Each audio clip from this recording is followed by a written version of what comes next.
دل سے شکر گزار ہیں، ممنون ہیں کہ آپ حضرات اس ٹھٹھرتی صبح دھند میں اللہ تبارک و تعالیٰ کے بابرکت کلام قرآن مجید فرقان حمید کے فہم کے لیے اور قرآن کریم کے درس و تدریس جیسے کائنات کے سب سے بزرگ و برتر منصب کی محبت کے اندر اپنی نیند کو قربان کر کے یہاں تشریف لائے ہیں۔ یقیناً ایسے ہی مومن مسلمانوں کے بارے میں امام الانبیاء صلی اللہ علیہ وسلم نے ارشاد فرمایا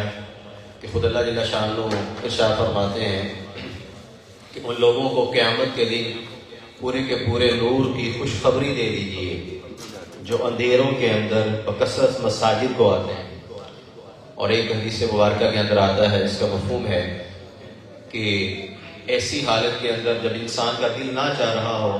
اور انسان اٹھتا ہے، بستر چھوڑتا ہے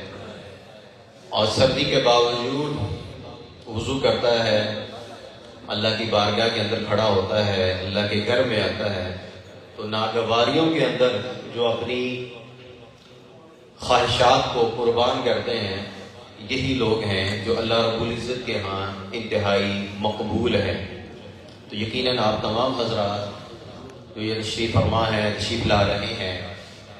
یہ اللہ رب العزت ہی کا خصوصی کرم ہے، فضل ہے، لا حول ولا